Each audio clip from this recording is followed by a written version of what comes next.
Nabi kata ada ilmu tetapi tak diamalkan, sama dengan kilat dan buruh tetapi hujan tak ada. Turun bang, berdentam, kilat. Kita persediakan bekas, rupanya hujan tak turun, tak ada apa manfaat. Dua, perumpamaan amal tanpa ilmu, kata Nabi. Amal ada tapi ilmu tak ada. Maka kata Nabi, sama macam pokok kayu yang tidak berbuah. Kita sibuk buang daun dia sahaja. Pokok kayu yang tidak berbuah, tak ada hasil. Amal tapi tak ada ilmu. Orang puasa bulan Ramadan, orang puasa pada hari-hari dibolehkan. Dia puasa pula pada 10 Zulhijjah. Dia puasa pula 1 Syawal. Nampak? Dia amal tapi tak ada ilmu. Macam pokok tidak berbuah, kata Nabi. Itu yang kedua. Yang ketiga, kata Nabi, perumpamaan orang yang berilmu tapi tidak mahu beramal. Ada ilmu tetapi tak beramal. Ada ilmu tapi tak beramal. Kata Nabi, sama seibarat pusar panah tanpa tali. Ada ilmu tak beramal. Ada. Kita tahu hari itu khutbah raya haji itu disuruh kita puasa 9 Zulhijjah. Siapa puasa, maka dosanya setahun yang lalu, setahun yang akan datang diampunkan. Tapi tak puasa. Maknanya kata Nabi, sama seperti mana pusar panah tanpa tali. Ada panah tapi tali tak ada. Nak panah macam mana? Yang kelima, perumpamaan harta, kata Nabi. Ada harta tapi tidak dikeluarkan zakat, tidak disumbang pada jalan agama Allah. Sama macam orang yang menabur garam di atas batu. Tabur garam atas batu tak ada faedah. Nak tabur garam atas tanah, baru pokok tu akan menyedut baju tadi, pokok akan jadi gemuk. Jadi kalau ada harta tak dikeluarkan zakat, macam menabur garam atas batu, tak ada apa-apa manfaat, tak ada apa faedah. Jadi harta kita ni nak jadikan dia bermanfaat, keluarkan zakat. Seterusnya yang keenam, kata Nabi, perumpamaan pengajaran bagi orang yang bodoh. Ada orang ni dia bodoh, maka baginya pengajaran yang orang ajar, orang nasihat kepada dia.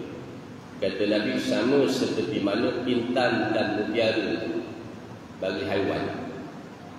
Orang yang bodoh, bila digada dalam majlis ilmu, perumpamaan orang bodoh ni tentang ilmu, tentang pengajaran, tentang ilmu. Sebab tu dia tak duduk majlis ilmu. Orang yang kalau pandai, dia duduk dalam majlis ilmu. Sebab majlis ilmu tadi saya kata, malaikat mendoakan kita. Perumpamaan pengajaran bagi orang yang bodoh, kata Nabi, sama seperti mana haiwan dengan mutiara.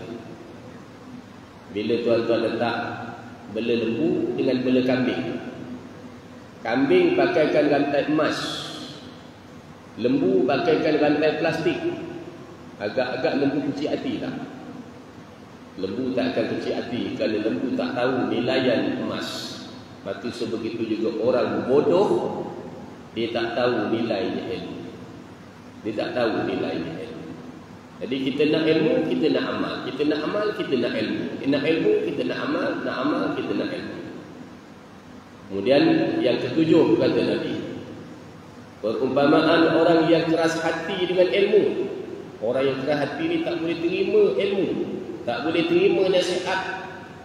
Sama macam batu yang jatuh ke dalam lubang. Batu ni kalau jatuh dalam lubang, gitu senyap je, tak ada apa-apa. Tak ada, kan? Dan perumpamaan pengajaran bagi orang yang tak suka. Ada orang tak suka majlis ilmu, ada orang suka sangat-sangat. Ada orang bila majlis ilmu ni, tuan-tuan, kalau tak ada duduk majlis ilmu, dia duduk tak tentu asal, tak tentu hak. dirisau. Ada orang bila ustaz tak datang, alhamdulillah. Ada orang macam tu. Ustaz tak datang, alhamdulillah. Ustaz datang, alamak, datang pula ustaz. Maka kata Nabi, sama seibarat suara seruling dari kuburan. Sedap tak suara seruling dekat kubur? Tuan-tuan duduk dekat kubur pukul 2 pagi, bunyok dengar bunyi seruling, sedap tak agak-agak? Tak bergemang bulu roma. Tak suka. Jadi ada juga orang macam tu, dia tak suka. Seterusnya yang ke-8 kata Nabi, perumpamaan orang yang bersedekah dengan harta yang haram. Dia sedekah, tapi pakai duit eko, duit judi, duit haram. Maka kata Nabi, sama seibarat mana orang yang membasuh kotoran najis dengan air kencing dia. Bersih tak bersih? Jawabnya diberi. Bini tanya, abang buat apa bang? Basuh teh ayam. Pakai apa? Air kencing. Bersih tak bersih? Tak bersih. Jadi kalau nak sumbang harta ni, jangan pakai benda yang haram. Habis yang haram ni macam mana ustaz? Yang haram ni kita gunalah untuk benda yang lain dan sebagainya, bukan untuk diri kita untuk lakukan. Untuk benda yang tidak mulia pada pandangan mata kita. Nak sedekah, nak buat korban, pakai duit yang halal. Nak pergi haji, pakai duit yang halal. Jangan pakai duit yang haram. Beli yang 3, 2, 3, keluar first price. Kita pun pergi haji. Kita bersedekah pakai duit haram. Macam basuh kotoran najis dengan air kencingnya. Yang ke-9, perumpamaan solat. Kata Nabi, tetapi tak keluarkan zakat. Dia sembahyang saja, tapi zakat dia tak keluar. Ada orang macam tu, dia sembahyang, zakat dia tak keluar. Kata Nabi, sama seibarat mana bangkai yang tidak bernyawa. Nak buat apa? Tak ada apa faedah bangkai. Bukan boleh makan. Lembu sah, 3 ekor mati, kena langgar trailer. Ada manfaat. Dagingnya tak boleh dimakan. Kan? Dan perumpamaan yang ke-11, orang yang alim, yang tidak mahu bertaubat. Ilmu dia banyak, tapi dia tak suka bertaubat kepada Allah. Dia tak suka bertaubat. Maka kata Nabi, sama dengan bangunan yang tidak ada asas. Bila-bila dia boleh runtuh, walaupun dia orang alim. Kalau orang alim yang tidak mahu bertaubat, Nabi ibaratkan seperti bangunan yang tak ada asas, bila-bila runtuh. Bagaimana pula orang jahil yang tak mahu bertaubat? Itu dia tadi. Itu antara pengajaran daripada hadis yang telah kita baca tempoh hari depan. InsyaAllah beberapa pengajaran itu renungkan dan cuba fikir-fikirkan pesanan Nabi kita Malaysia. Sekadar itu, insyaAllah kita menyambung hari ini pada ayat 109-110 daripada surah Al-Baqarah, muka surat 151, pendirian ahli kitab, insyaAllah.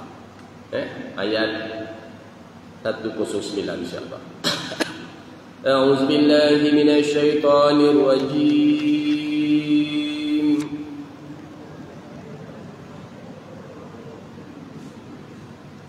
Bismillahirrahmanirrahim.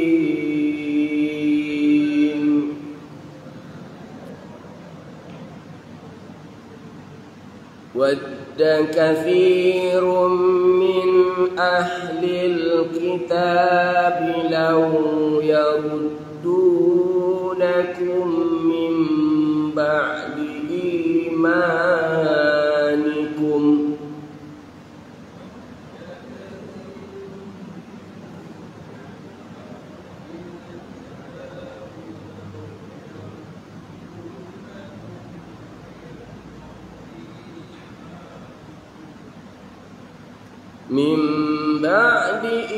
imanikum kuffaran hasadan min عند أنفسهم من بعد ما تبين لهم الحق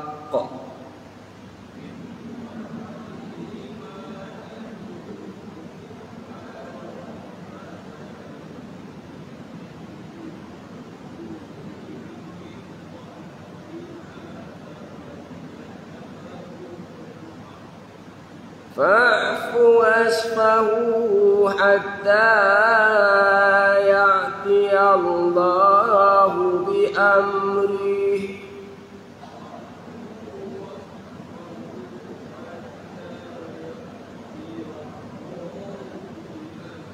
إن الله على كل شيء قدير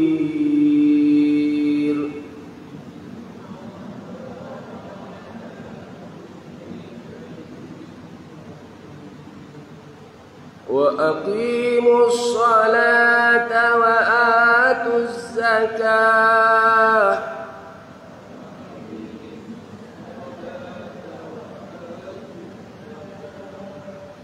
وما تقدموا لأنفسكم من خير تجدوه عند الله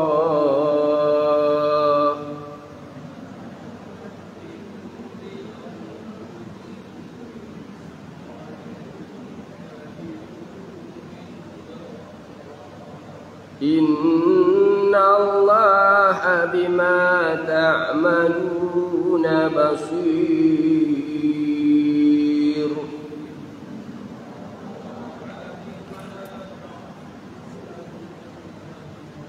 صدق الله العظيم.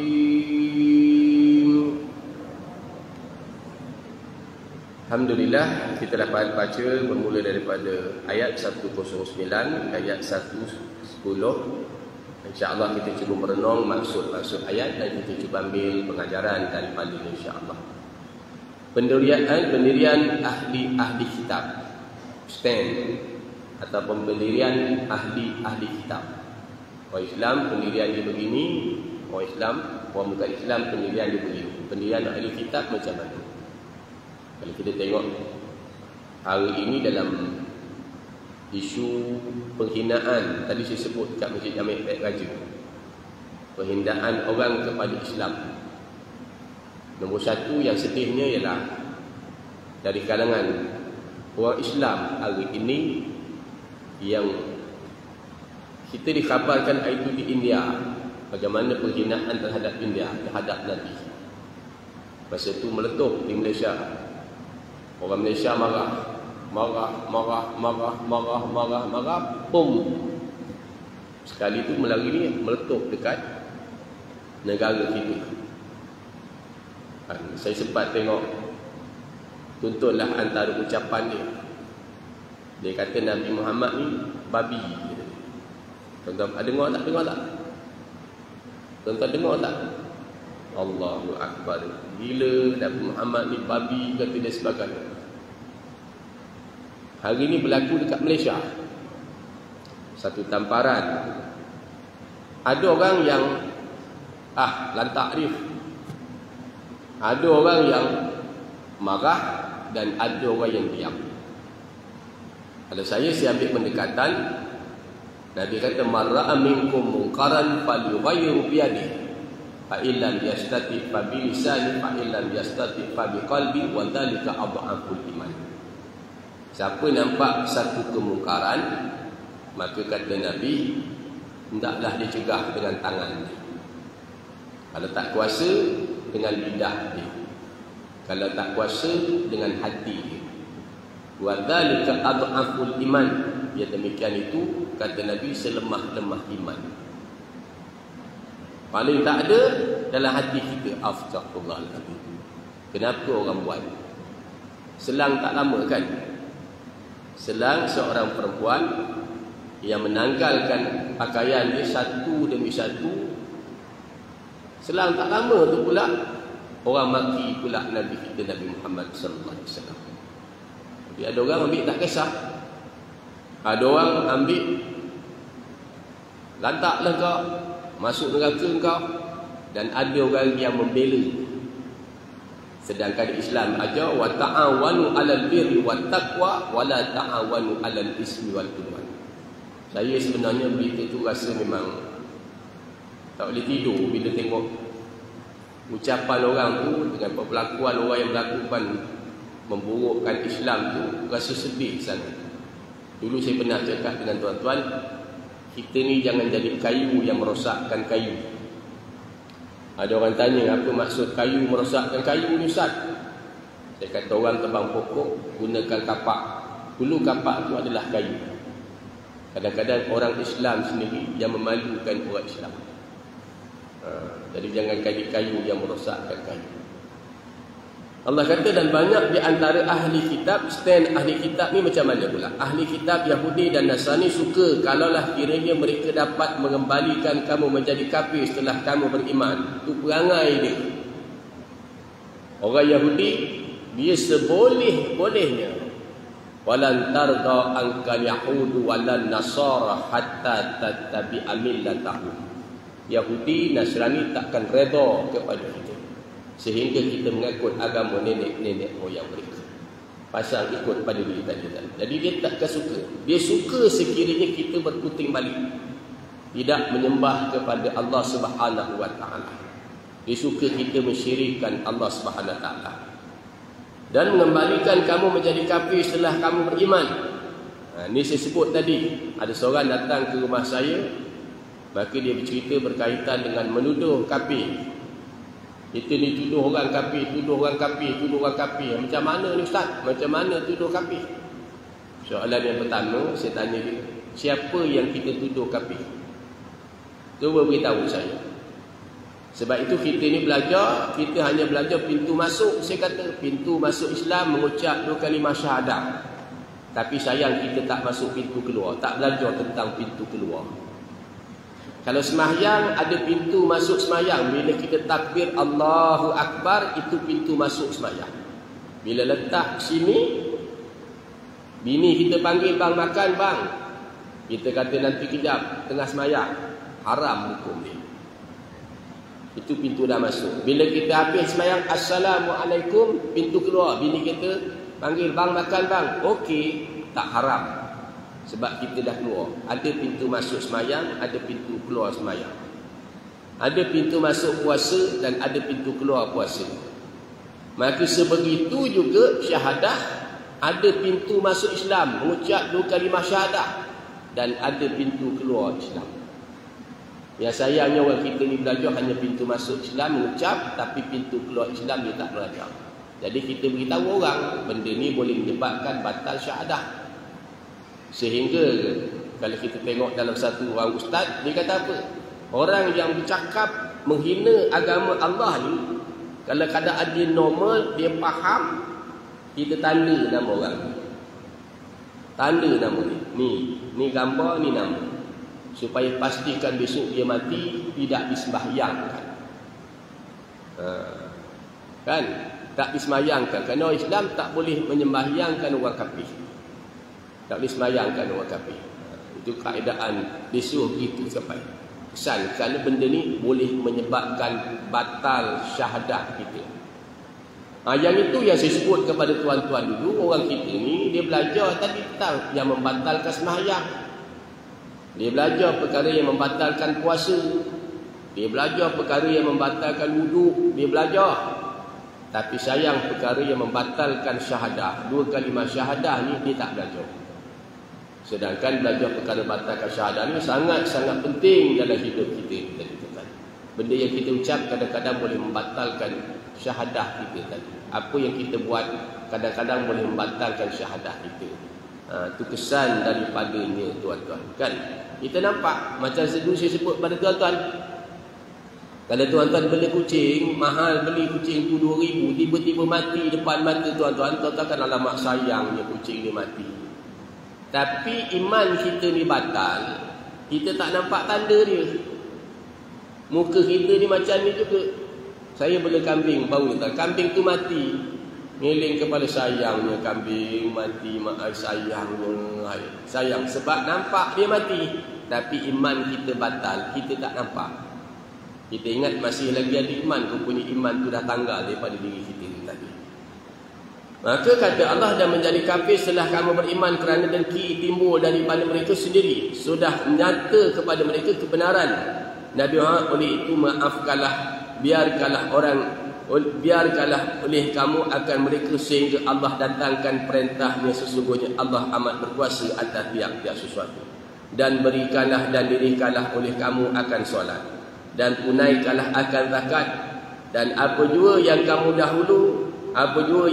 dahulukan daripada kebaikan untuk diri kamu, tentulah kamu akan mendapat balasan pahala pada sisi Allah. Sesungguhnya Allah sentiasa melihat segala yang kamu kerjakan.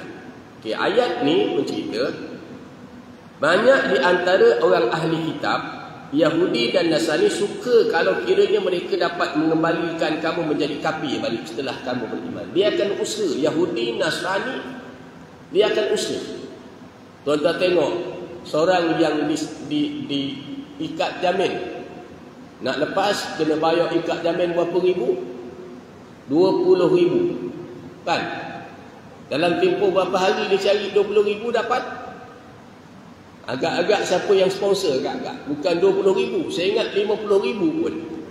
Tadi berapa ribu? 40,000. Dalam tempoh sehari saya ingat boleh dapat 40,000 tu, boleh dapat ikat jamin. Tak percayalah cakap saya.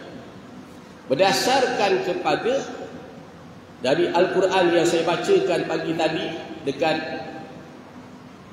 Masjid Jami' Baik Raja. Cuba tuan-tuan dengar sedikit ayat ni. Saya sebut ayat di berapa, tuan-tuan boleh semak. Pada ayat 65, 66, 67, 68, 69, 70. Sampai ayat ke-70 daripada surah Al-An'am. Dulu kita baca ayat 60. Wa huwa allazi yatawaffakum bil-laili wa ya'lamu ma jarahtum bin-nahar. Allah sebut tentang 5 benda. Kata Allah, kamilah yang menidurkan kamu pada waktu malam, dan kami mengetahui apa yang kamu buat pada waktu siang. Kami bangkitkan kamu pada waktu siang untuk menghabiskan usia kamu. Kepada kamilah kamu kembali. Lalu diberitahu. Tapi pada ayat 65 surah Al-An'am, tolong pandang ayat Quran ni tuan-tuan, bukan pandang macam pandang telefon. Semalam dekat Tangkak, bila saya habis kuliah, kawan-kawan tu duduk bersembang. Malang sekali orang kita ni, dia memandang kadang-kadang sesetengahnya, dia memandang Al-Quran ni tak lebih daripada dapat khabar dari telefon. Sedangkan Al-Quran ini kalamullah, kata-kata Allah yang memiliki Tuhan punya alam ni. Maka kata Allah, kita bila kena hormat, kita hormat kitab Quran ni dan kita yakin datangnya daripada Allah, maka sudah barang tentu isi kenyataan ini kita akan kena pegang. Kita yakin. Allah kata apa pada ayat 65? Qul huwal qadiru ala an yab'atha 'alaikum 'adzaban min fawqikum min aw tahti arjulikum aw yalbisakum syi'an wa yudhiqa ba'dakum ba'sa ba'd. Unzur kaifa nusarriful ayati la'allakum yafqahun. Wa kadzdzaba bihi qaumuka wa huwal haqq. Qul lastu 'alaikum biwakil likulli naba'in mustaqarrun wa sawfa ta'lamun. Wa idza ra'aital ladzina yahuduna fi ayatina fa'rid anhum hatta yahudu fi haditsin ghairi. Wa imma yunsiyannaka syaitanu fala taq'ud ba'da dzikra ma'al qaumi dhalimin. Ayat 70 Allah kata wadzaril ladzina takhazu dinahum la'iban wa lahwan wa gharratuhumul hayatud dunya. Okey. Saya terjemahkan maksud ayat ini. Kata Allah, katakanlah olehmu wahai Muhammad, dialah yang berkuasa mengirim azab kepadamu daripada atas ataupun dari bawah tapak kakimu. Dia yang berkuasa menurunkan azab. Sama ada dari atas atau dari bawah tapak kakimu. Kita tengok apa yang berlaku di Kedah. Banjir yang berlaku di Kedah, tuan-tuan, subhanallah. Dibawa sekali. Berapa banyak rumah-rumah, berapa banyak nyawa yang meninggal. Dialah yang berkuasa membawa azab, mengirimkan azab kepadamu daripada atas atau dari bawah kakimu. Atau dialah yang mencampurkan kamu dalam golongan yang saling bertentang-tentangan dan merasakan sebahagian kamu keganasan sebahagian yang lain. Dialah juga, kata dia, yang berkuasa, yang mencampurkan kamu dalam golongan yang saling bertentangan. Subhanallah, macam mana manusia ni boleh bergaduh, tuan-tuan? Saya bela kambing, skandal, jarang jumpa kambing saya bergaduh. Bertumbuk, berderajang satu sama lain, payah nak jumpa. Kecuali masa dia kerja betina saja. Masa lain dia jarang bergaduh. Tapi manusia ni dia bergaduh. Kadang-kadang dalam masjid ni pun, tuan-tuan, dia berkrisis. Bila saya tengok dalam Quran ini, dialah yang mencampurkan kamu dalam golongan yang saling bertentangan. Kadang-kadang kita nak macam ni, orang ni nak macam ni. Kita nak macam ni, orang ni nak macam ni. Perangai itu begitu, suami macam ni, isteri macam ni. Habis macam mana, Ustaz? Macam mana? Bagus tak? Bila Allah kata macam tu, sudah barang tentu ada hikmah dia. Ada kebaikan dia, tuan-tuan. Kan? Ada kebaikan dia. Tentu ada kebaikan dia tadi. Dan dia perhatikanlah bagaimana. Ayat ni kalau tuan-tuan buka, sama dengan ayat 123, 124, 125, 126 surah Toha. Turunlah kamu, kata Allah, bersama-sama. Nanti sebahagian kamu akan menjadi musuh kepada sebahagian yang lain. Oh gitu, patutlah manusia itu bergaduh. Maka perhatikanlah bagaimana kami jelaskan berulang tanda kekuasaan kami agar kamu semua memahami dan kaum mendustakan azab. Kaum-kaum tak percaya akan adanya azab. Bila kita buat begini-begini, adanya azab Allah. Sebab itu ada orang kena cegah kemungkaran. Bila orang buat macam tu, orang boleh kata Tuhan ni babi, orang boleh kata ni Nabi Muhammad ni babi. Kalau timpa azab, kata Allah, dan kaum mendustakan azab, padahal azab itu sudah jelas adanya. Katakanlah oleh Muhammad Muhammad, aku bukan penanggungjawab kamu. Engkau buat dosa, aku tak tanggungjawab. Engkau buat dosa, engkau kalau buat dosa, aku tak tanggungjawab. Engkau yang masuk neraka. Aku bukan tanggungjawab. Kerja Nabi sekadar ingat. Nanti tuan-tuan tengok pada ayat ke-69, tuan-tuan akan jumpa jawapan dia. Setiap berita yang dibawa oleh Rasul itu ada waktu terjadinya.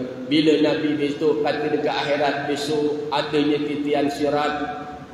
Nabi kata adanya apa tadi, timbangan amal. Bila izazul zilat bil ardu zilzalaha, bumi digoncang dengan goncangan sedahsyatnya. Kan? Manusia berterbangan seperti mana kalakatu. Gunung-gunung seperti mana bulu yang diamburkan. Bila Nabi sebut tu, kata Allah, setiap berita yang dibawa oleh Rasul ada waktu berlakunya. Besok ada orang, tuan-tuan, dalam keadaan dia kehausan. Besok ada orang dalam keadaan dia penderitaan. Ada waktu berlakunya. Tak percaya, tunggu aja. Kemudian kata Allah, dan apabila kau wahai Muhammad melihat orang memperolok-olokkan ayat-ayat kami. Kau tengok jumpa orang ni dia olok-olokkan ayat Allah. Dia pelekehkan ayat Allah. Maka hendaklah, kata dia, kamu tinggalkan mereka. Jangan duduk bersama. Kalau kamu duduk bersama dengan dia, kamu sekali. Dan beralihlah berbicara lain. Dan jika syaitan telah menjadikan kamu benar-benar menjadi kau terlupa, maka akan larangan istilah kau ingat. Bila syaitan kita dah buat sedap berbuat ni, akhirnya kita terlupa. Kita terlupa larangan Allah tadi supaya jangan duduk dekat orang yang sedang melekehkan ayat-ayat Allah. Kita lupa. Bila teringat, maka hendaklah, dia kata, setelah ingat kembali, maka duduklah bersama dengan, jangan sekali-kali kamu duduk bersama dengan orang yang zalim. Jangan duduk bersama. Sekali kita dapat azab. Jangan sokong. Wa ta'awanu 'alal birri wat taqwa wa la ta'awanu 'alal ismi wal udwan. Pagi tadi dekat masjid pun, tuan-tuan, saya cerita tentang Nabi Adam, Iblis laknatullah, jin dan malaikat.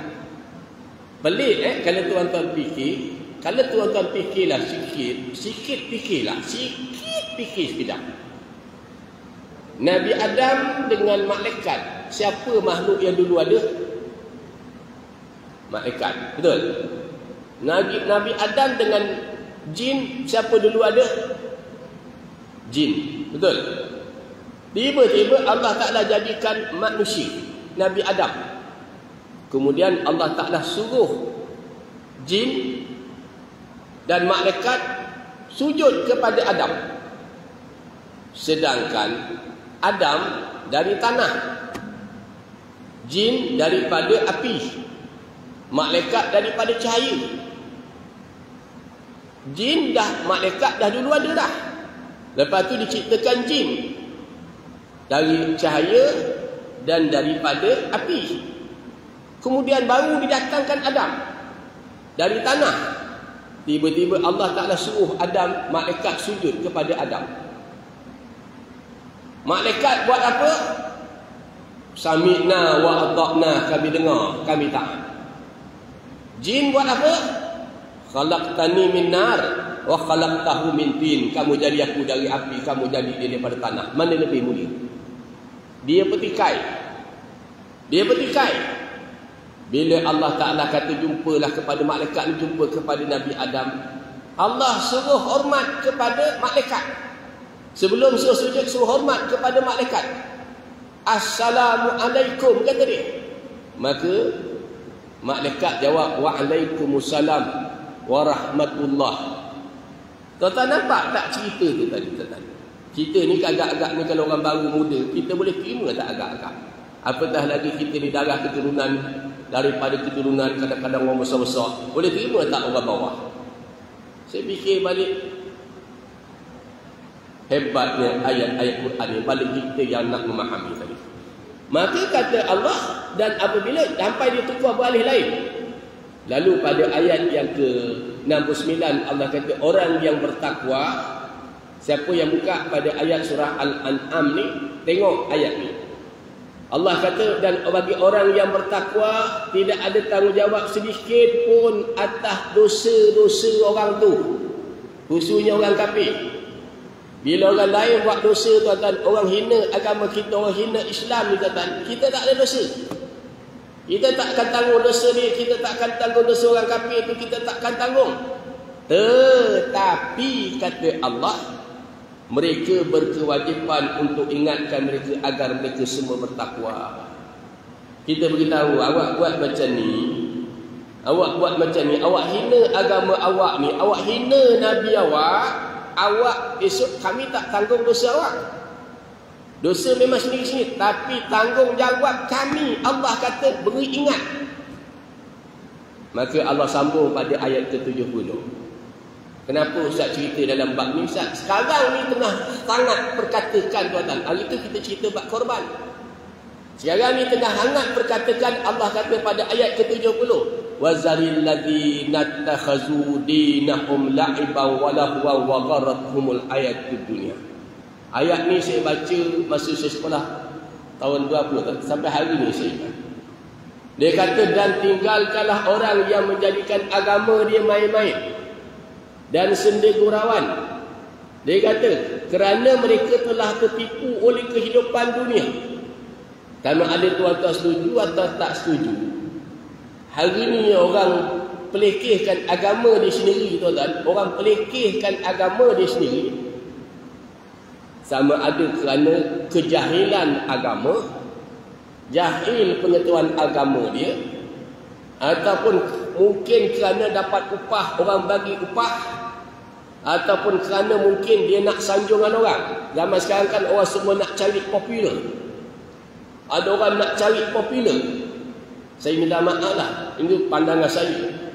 Sama ada kejahilan dia kepada agama, dia tak tahu Islam ni, dia tak tahu Islam. Sama ada dia lekehkan agama, lekehkan Nabi kerana dia tak tahu tentang Islam, dia tak tahu tentang agama, dijahil murakab.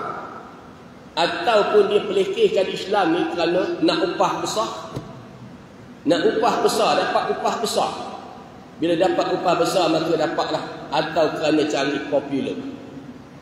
Sebab itu saya sebut pada tempat lain, berhati-hatilah tuan-tuan. Saya kata berhati-hatilah kepada 3 perkara berdasarkan kepada ayat 21 surah Fussilat. Kulit, tangan, kaki kita ni, pendengaran, penglihatan dan kulit kita ni akan jadi saksi besok pada hari akhirat. Ni berhati-hati ni. Sekarang ni kita duduk bersama dengan kulit kita kan. Kita duduk di mana-mana, kita buat apa-apa pun yang kita buat, berhati-hatilah bahawa kulit ni besok akan menjadi saksi di mahkamah Allah Subhanahu wa taala. Mana kita nak lari? Mana kita nak lari? Ada seorang, nak sebutkan tuan-tuan, satu surau saya kuliah baru ni kan. Ada satu surau. Maka ada seorang perempuan bagi saya 3 sampul. Ni rakam ya. Tapi dia buat rakam ni tak berapa minat kan. 3 sampul dia bagi saya. Saya pun buat baliklah sampul tu. Saya kata nak buat apa ni sampul ni? Ustaz, gunakan duit ni, sampul ni untuk sekolah Ustaz. Untuk sekolah. Untuk sekolah, budak-budak miskin, Ustaz bayarkan iuran, belikan buku, belikan makanan untuk budak sekolah. Saya pun tak buka. Saya tak buka. Masuk beg, saya pun masuk dalam beg. Dekat kuliah, dekat Haji Baki. Cikgu saya bagi, yang bagi tu cikgu saya, Cikgu Maimun. Kenal Cikgu Maimun? Sekolah Bek Songkat tu. Ni bagi Ustaz. Saya pun masuk dalam beg. Saya bawa balik. Bila bawa balik, buka sampul tu tuan-tuan, 3 sampul tu. Tuan-tuan tahu berapa sampul? Dalam tu ada berapa?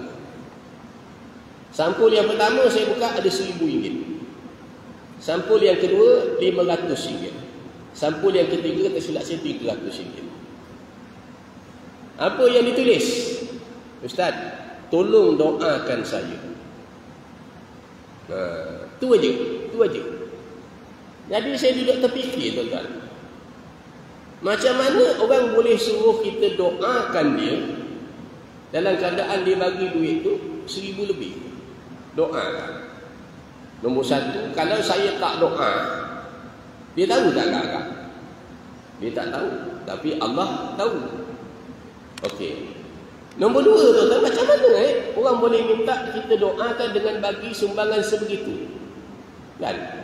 Barulah saya nampak. Lepas tu dia telefon saya pada hari Khamis. Hari tu dia telefon saya, Ustaz, saya ni sembahyang dah tak boleh berdiri. Saya sembahyang dah tak boleh duduk. Saya dah tak boleh rokok. Saya dah tak boleh sujud, Ustaz. Saya dah tak boleh sujud kan? Tolonglah doa kepada Allah, Ustaz, supaya Allah bagi kepada saya kesihatan dan saya dapat sujud balik kepada Allah. Tuan-tuan tengok nilai RM1,000 tu dengan nilai sehat, mana mahal? Betul lah kata seorang ulama tasawuf, seorang manusia ni dia takkan dapat menilai betapa berharganya 4 nikmat kurniaan Allah kepada dia, kecuali nikmat tu dah tak ada nanti baru dia dapat. Seorang manusia takkan dapat menilai betapa berharganya usia muda yang Allah bagi kepada dia, kecuali dia dah tua. Seorang manusia takkan dapat menilai betapa berharganya keselamatan. Selamat ni dia tak nampak kecuali dah ditimpa bala bencana.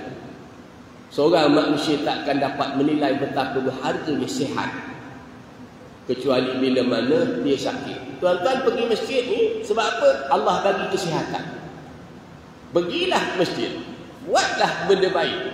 Besok dah sakit, nak cakap macam mana? Kan? Di Sempang Renggam saya kuliah, ada seorang, Ji, saya salam, apa khabar Ji? Macam ni lah Ustaz. Sehat? Macam ni lah Ustaz. Tapi boleh pergi masjid lagi kaji. Syukur lah tak boleh pergi masjid. Saya ni kanser begini-begini sakit Ustaz, kanser usus dan sebagainya begini-begini. Tapi saya ingatan saya okey lagi Ustaz, saya boleh pergi masjid. Bini saya Ustaz, umur dia 69 tahun Ustaz. Saya 72. Dia 69 tahun. Tapi sayang bini saya Ustaz semua dah tak tahu dah. Dah macam budak-budak. Minum air kencing, makan tai. Umur baru 69 tahun Ustaz. Jadi saya uruskanlah bagi makan, bagi minum. Sabarlah, dia nak buat macam mana. Anak ada lagi. Anak saya 8 Ustaz. Tapi tak ada seorang pun anak saya yang ingat kepada saya Ustaz. Allahu Akbar, sedih. Saya kata, Saya bacakan padanya ayat Quran. Dalam Al-Quran, al-mal wal banuna zinatul hayati dunya wal baqiyatu salihatu khairun 'inda rabbika thawaba wa khairun amala.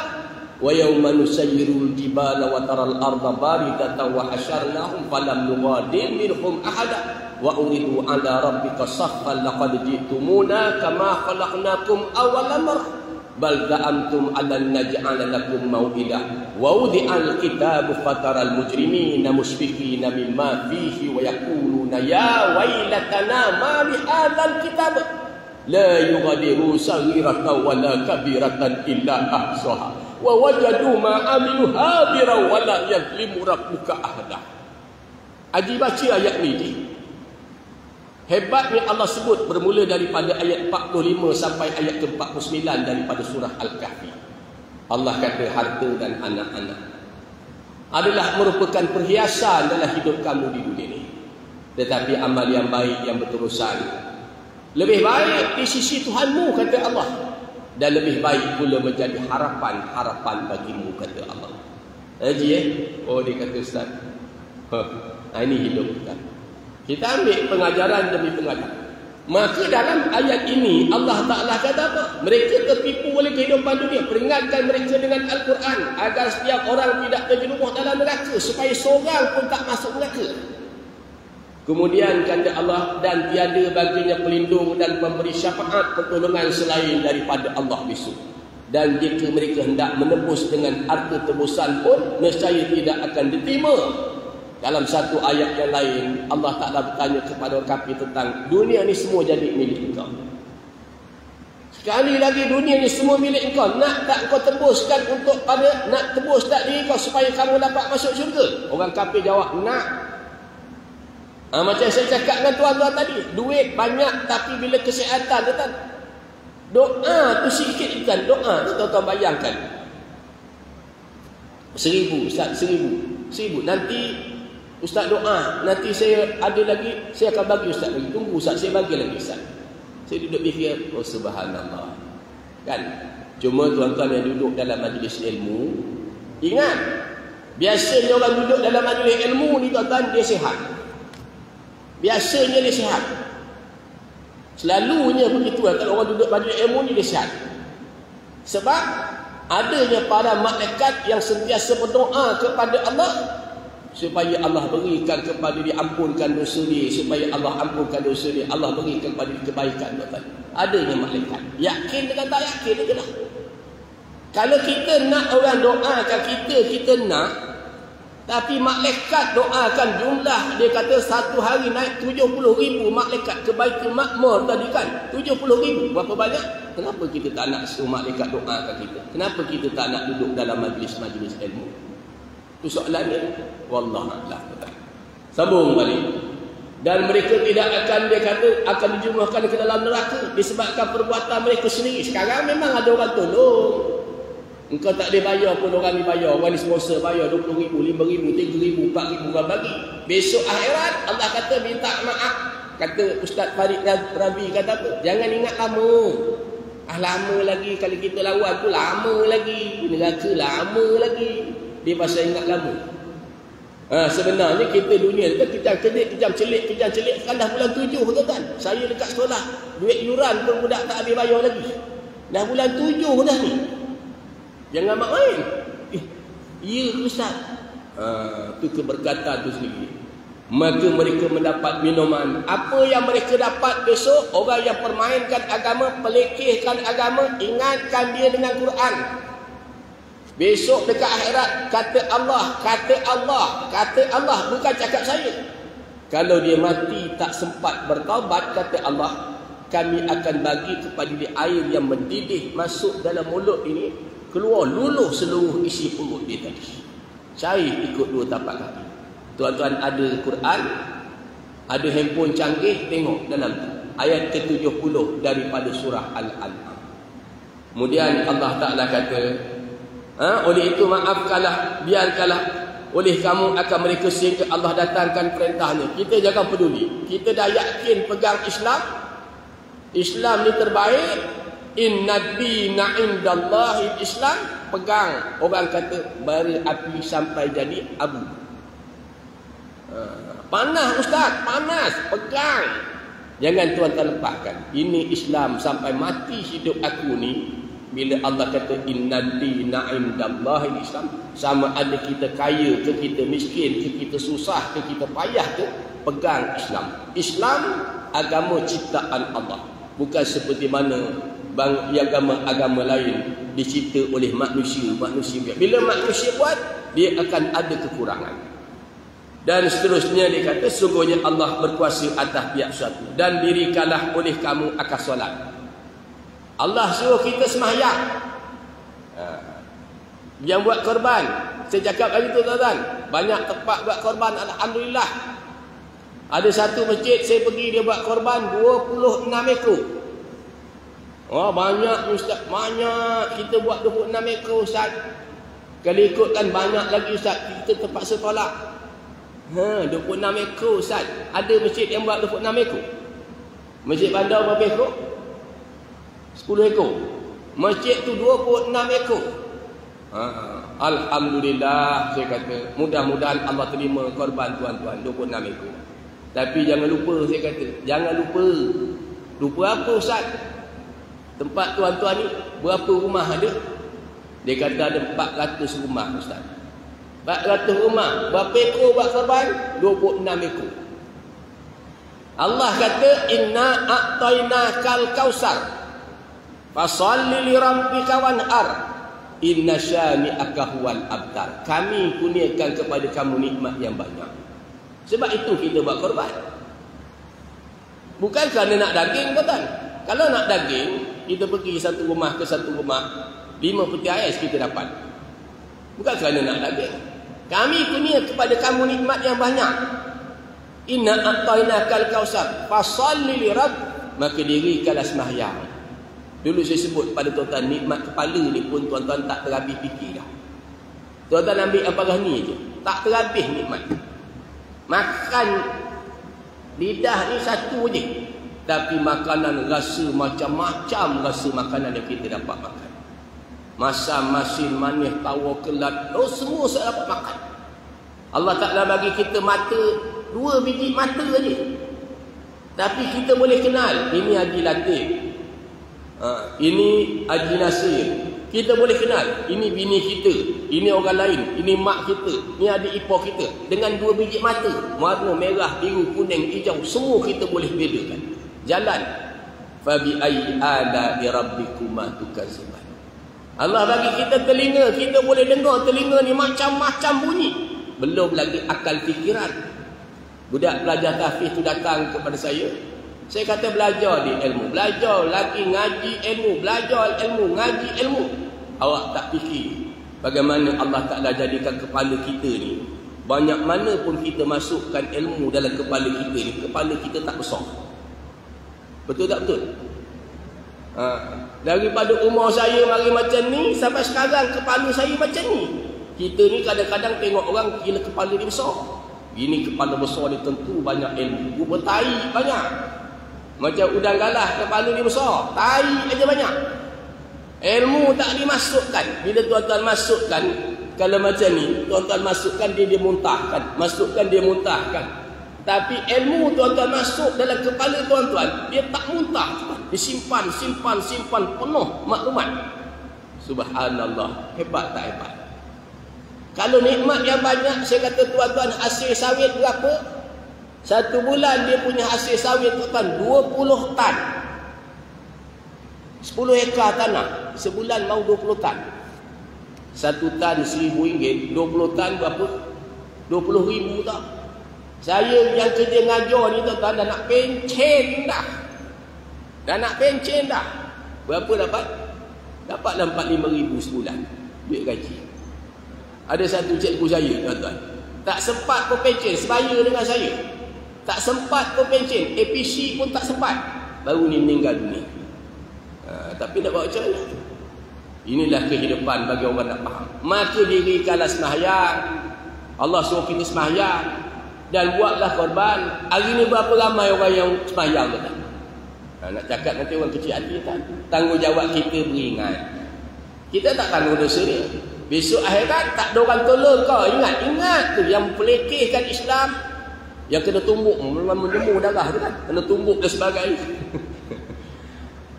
Ini pun satu kalau dia perbahasan yang luas tuan. Perbahasan yang luas, kalau nak cerita tu panjang perbahasan ni tadi kan. Lalu dikenai kalam zakat dan apa jua yang kamu dahulukan dari kebaikan untuk diri kamu, tentulah kamu akan mendapat balasan pahala pada sisi Allah. Allah takkan sia-siakan. Sesungguhnya Allah sentiasa melihat segala apa yang kamu kerjakan, tak pernah terlepas daripada penglihatan Allah. Apa yang kita kerjakan dan apa yang kita buat tak pernah terlepas daripada pengetahuan. Yakinlah tuan-tuan, yakinlah hubungan dengan ayat yang sebelumnya.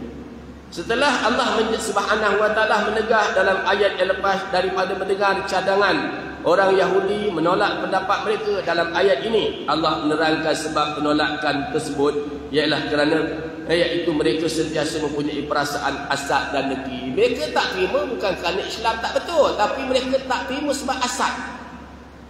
Kita ni pun kadang-kadang tak terima pandangan orang sebab kita tak suka orang tu benci, walaupun pandangan orang tu baik. Walaupun pandangan orang tu baik. Saya sebut dalam satu hadis Nabi, dalam hadis dan kitab yang kita pernah baca, hadis ke-31. Dalam hadis 31 ni kata, hei manusia, sejauh mana kamu cenderung kepada dunia dan sejauh mana kamu cenderung kepada mencintai aku, kata hadis kursi itu, maka sekadar itulah darjat kamu di sisi aku. Kerana tidak aku jadikan cinta dunia dengan cinta kepada akhirat sama banyak, tak akan berlaku. Maksud hadis tu, dia tak akan berlaku dalam satu hari, satu masa. Dunia dengan akhirat ni sama banyak dalam diri kita, tak akan berlaku. Hari-hari kita ni berubah. Kadang-kadang kalau air ni banyak, udara dia sedikit. Kalau air ni sedikit, udara dia banyak. Kalau kita dunia banyak, akhirat jadi sedikit. Kalau dunia sedikit, akhirat jadi banyak. Itu cenderung kita. Maka sebegitulah darjat kita tuan-tuan di sisi Allah Subhanahu wa taala. Ada yang bertanya, habis macam mana Ustaz nak jadikan kita ni makin tua makin cenderung akhirat, makin tua makin cenderung akhirat, makin tua makin cenderung akhirat? Macam mana Ustaz? Saya tanya tuan-tuan, kalau air ni tawar, tuan-tuan nak buat macam mana? Air teh bini kita buat, tawar. Kita berpanggil bini kita, apa asal air kau ni tawar? Minta air masak sikit. Kita pun tambah air masak lagi. Tawar lagi. Minta air masak lagi syawan, kita pun tambah lagi. Apa asal tawar sangat? Lama-lama bini kita kata, abang bengong Air kalau tawar jangan minta air, minta gula. Faham tak faham? Macam tu juga tuan-tuan, kalau kita ni tuan-tuan rasa berat aja dekat dunia ni, berat aja dekat dunia ni, kena duduk ke akhirat banyak sikit, amal akhirat. Masa tak Ustaz? Masa. Kena duduk tabah, kadang-kadang duduk dalam majlis ilmu, majlis kuliah, majlis berzikir. Kena sabar duduk kan. Barulah lama-lama dia manis. Tengok orang perempuan duduk steady aje Pak. Steady aje. Ada dah bergerak berapa kali bergerak. Orang lelaki pasal apa? Mudah-mudahan iman tuan-tuan bertambah manis. Nama juga iman aku. Bertambah manis. Pergi Shah Alam baru ni tuan-tuan. Kawan tu telefon. Kuliah Ustaz, datang tak Ustaz? Datang tak Ustaz? Datang tak Ustaz? Saya kata insya-Allah. Insya-Allah saya datang. Pergilah ke Sempang Renggam. Kuliah di Sempang Renggam. Daripada Sempang Renggam, saya akan menuju ke Shah Alam. Maknanya Sempang Renggam tu kuliah sekitar pukul 10.30, 11.30. Daripada situ nak gerak ke Shah Alam sana. Mungkin pukul 1, pukul 2 sampai. Allah rezekikan tuan-tuan, Allah rezekikan sampai Sempang Paguh tu kan, kereta boleh rosak. Tu keluar gambar enjin, keluar gambar air tak ada. Betul-betul nak masuk Sempang Tol Paguh tadi. Saya pun belok, masuk, tak jadi. Balik rumah tidur. Bila pun kawan Ji, saya minta maaf, saya tak dapat hadir. Saya tak dapat, bukan tak dapat hadir, malam ni tak dapat. Yang pertama, badan letih sangat. Yang kedua, kereta rosak je. Masuk. Tidurlah dekat rumah. Dekat rumah pukul 3 kejut saya. Pukul 3, pukul 4. Sadar pukul 4 tegaknya. Bangun, mandi, siap. Gerak. Pukul 4, 10 minit gerak. Sampai dekat sana, pukul 5 minit lagi nak subuh kan. 5 minit lagi nak subuh kan. Sampai kuliah ada. Maka datang jumpa seorang datuk. Dia kata, Ustaz kuliah ni berapa orang bagi Ustaz kuliah Ustaz? Dia kata, kenapa? Saja nak tahu berapa orang bagi Ustaz kuliah ni. Saya kata 150. Ha? Berapa Ustaz? 150. Cukup ke Ustaz? Cukup tak cukup, kena cukup aja lah. Tapi itulah tuan-tuan, Allah ajar kita siapa yang memudahkan urusan orang Islam dekat dunia, Allah akan mudahkan urusan dia di dunia akhirat. Masih tuan-tuan, kalau nak banyak urusan tuan-tuan mudah besok dekat akhirat, dekat dunia ni banyakkanlah mudahkan urusan tuan. Siapa nak aib dia kat dunia ni tutup aib dia ni, dekat akhirat besok ditutup. Dekat dunia ni jangan buka aib orang. Siapa yang nak banyak makanan besok di syurga, dekat dunia ni rajin-rajinlah beri makan orang kuasa kat dunia ni. Kat akhirat besok insya-Allah dapat. Siapa yang nak Allah mudahkan baginya jalan ke syurga Allah, maka kat dunia ni kata Nabi banyaklah menuju jalan-jalan majlis ilmu. Allah mudahkan bagi kita jalan ke syurga Allah Ta'ala. Setelah menjalani, dia kata berlegah daripadanya, punya perasaan asal dengki terhadap orang Islam dan mengharapkan umat Islam tidak memperoleh nikmat Allah. Golongan ahli kitab tidak memadai dengan kekufuran mereka terhadap Nabi dan tipu helah mereka serta pencabulan terhadap semua perjanjian. Malah mereka mengharapkan supaya orang Islam pun meninggalkan agamanya. Saya yakin tuan-tuan, adanya pecacai-pecacai yang bagi sumbangan ini dengan tujuan untuk tengok jatuh Islam. Dulu kita baca 5 tahun lepas, 4 tahun lepas, 5 tahun lepas, mari ayat daripada kisah Nabi Musa dengan Nabi Harun. Takkan tak ingat? Ibnu Abbas berkata, ayat ini diturunkan Allah kepada sekumpulan orang Yahudi yang berkata kepada orang Islam, sesudah berlaku peristiwa Uhud, adakah kamu tidak melihat atas apa yang telah menimpa kamu sekiranya kamu berada di atas hak? Kamu tak nampak ke apa yang menimpa kepada kamu? Atau kamu datang kebenaran ni, kamu pun kalah juga. Kamu tidak akan tewas. Kamu tidak akan benar. Oleh itu, kembalilah kepada agama kami, ialah lebih baik bagi kamu. Maka turunlah ayat ini. Kalau kamu balik pada agama kami, kan lagi bagus. Nampak tak dalam peristiwa peperangan bagaimana kamu tewas? Kan? Maka balik, lagi bagus kata dia. Huraian dan tafsiran kebanyakan ahli kitab dari kalangan Yahudi dan Nasrani sentiasa berusaha untuk memesongkan orang Islam. Yahudi dan Nasrani dia tetap akan bekerja nak sesatkan kita. Kalau iman kita ni tak kuat tuan-tuan, hancur. Nak buat macam mana? Dulu zaman-zaman kita kecil-kecil, minta maaf cakap, nak tengok wayang kena tengok rek kereta dekat bandar dulu. Ingat tak zaman dulu? Saya tengok Toyol, cerita Toyol tu kan, sayang anakku sayang, dekat sekolah Cina dekat Jalan Bakariah tu. Masa tahun berapa naik becak. Nak tengok wayang dulu payah. Sekarang wayang dah masuk dalam rumah dah. Jangan buat main, dalam masuk rumah dah. Dan tak masuk dalam tali rumah. Kadang-kadang dalam masjid pun ada, dalam telefon. Tak betul-betul. Hancur kita. Jadi maksa tadi saya cakap dengan tuan-tuan, handphone dah ada dah. Bila handphone dah ada, kalau tak betul-betul guna tuan-tuan, handphone sahaja mencuri masa kita sekitar 1 jam paling tak ada. Satu hari. Tak mahu cakap. Okey. Memesongkan orang Islam daripada agamanya dan kembali kufur setelah beriman. Ini berpunca daripada sifat asad dengki golongan ahli kitab terhadap umat Islam.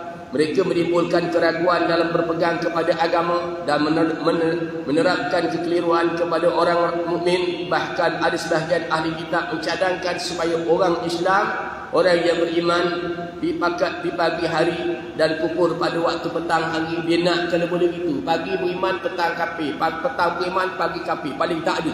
Dia nak macam tu. Pagi beriman, petang kafir. Petang beriman, pagi kafir. Kalau boleh, dia nak buat macam tu. Kerana hasad dengki dia.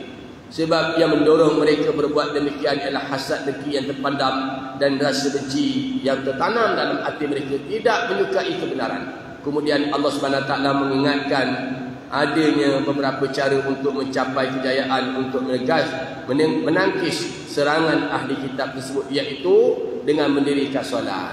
Allah ajar kita macam mana nak tangkis serangan ini. Mayang jangan tinggal. Mayang jangan tinggal. Anak-anak kita ni kan pastikan semayang dia tak tinggal. Kan? Semayang nombor satu. Dengan sempurna dan menunaikan zakat terhadap fakir miskin, salat akan berfungsi sebagai benteng pengukuh iman dan menguatkan hubungan dengan Allah dan menghubungkan ikatan persaudaraan sesama Islam. Dengan berkumpul salat di masjid, dalam zakat pula akan mencapai kebahagiaan masyarakat dengan menyenangkan para fakir dan akan melahirkan kesatuan ummah dengan adanya perlindungan anggotanya dan bertambah kuat terhadap ikatan mereka. Kesimpulan daripada ayat yang telah kita baca, Allah melarang hamba-Nya mengikut jejak langkah golongan ahli kitab yang memusuhi orang mukmin. Dua, Allah SWT memerintahkan hamba-Nya supaya mendirikan salat, menunaikan zakat bagi menangkis segala tipu daya musuh-musuh Islam. Sampai situ kita habis, insya-Allah. Yang ketiga, Islam melarang umatnya menyimpan perasaan hasad dengki sesama manusia. Tak boleh hasad dengki. Habis ustaz, yang kita marah kepada orang yang hina tu ustaz, bukan hasad dengki. Itu kita sayang, tanggungjawab kita beri peringatan. Tuan-tuan tengok tak tulisan tu, tuan-tuan baca tak tulisan tu, pandangan-pandangan orang. Ada orang yang beri nasihat, bertaubatlah. Tiba-tiba orang yang mendengar tu pula kata apa? Awak ingat awak baik, nak suruh orang bertaubat. Orang beri peringatan. Orang kan banyak pilih kan. Ada orang tulis bertaubatlah, ada orang caci maki. Ada orang caci maki, ini memang begini. Ada orang tulis bertaubatlah sebelum terlambat. Pun ada orang marah, awak ingat awak baik. Awak ingat, mana kita cakap kita baik, kita suruh bertaubat. Sebab kita ni innamal mu'minuna ikhwah. Tadi ayat yang kita baca, kita tak tanggungjawab pun kalau dia masuk neraka. Dia masuk neraka, tanggungjawab kita mengingatkan dia. Dia nak dengar. La ikrah fid din, qad tabayyana ruslu minal ghayb. Faman yakfur bi taghuti wa yu'min billah faqad istamsaka bil urwati usqa lam fisama lah wallahu samiun alim. Saya kalau jumpa orang bukan Islam kan, saya cakap dia tak ada paksaan. Tak ada paksaan. Awak nak masuk, awak tak nak masuk, itu hak awak. Tapi tanggungjawab saya beritahu awak yang betul ni agama yang Allah Taala akui hanyalah agama Islam. Itu dia. Dan yang keempat, segala amalan perbuatan manusia sama ada baik ataupun buruk, sama ada secara terang atau nyata, atau disembunyikan, akan sentiasa dilihat oleh Allah Subhanahu wa taala.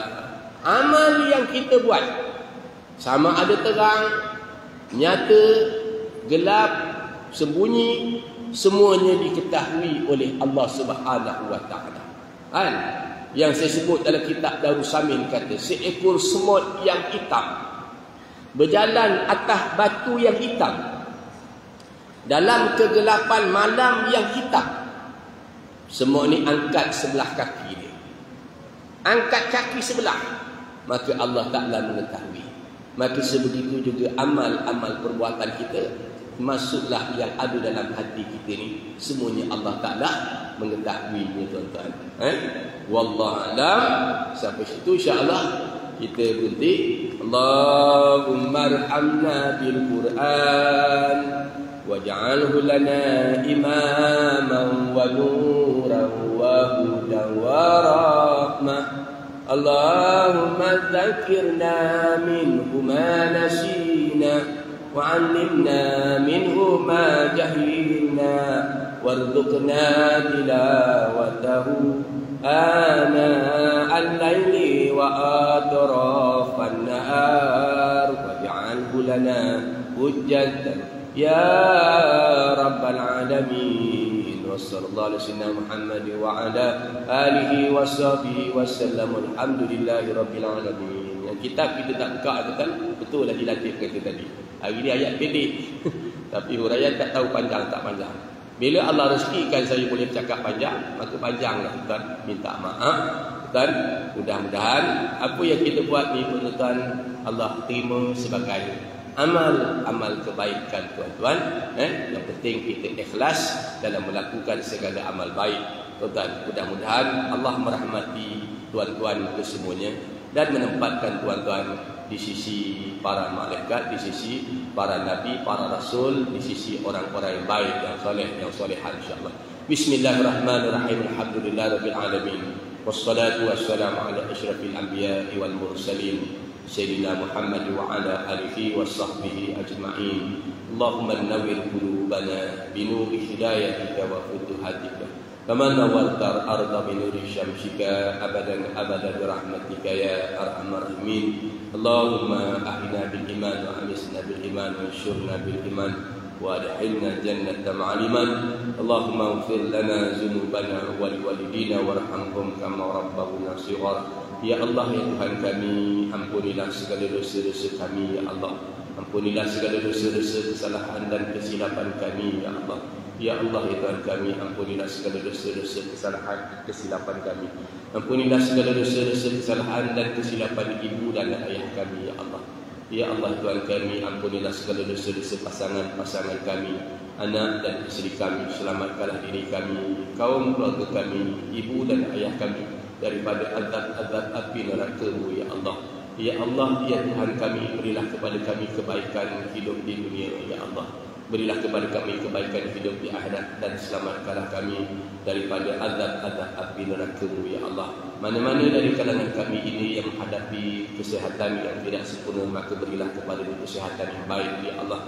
Mana-mana dari kalangan kami yang dalam keadaan bersedih dan berduka cita, kamu berilah kepadanya kegembiraan ya Allah. Kamu cabutkanlah perasaan hasad dengki yang ada pada diri kami, supaya kami hidup dalam keadaan berkasih sayang di antara satu sama lain. Tolong membantu dalam melaksanakan agama-Mu ya Allah. Rabbana atina fid dunya hasanah wa fil akhirati hasanah wa qina azabannar. Wassallallahu ala sayyidina Muhammad wa ala alihi washabbihi wasallam. Alhamdulillahirabbil alamin. Takbir.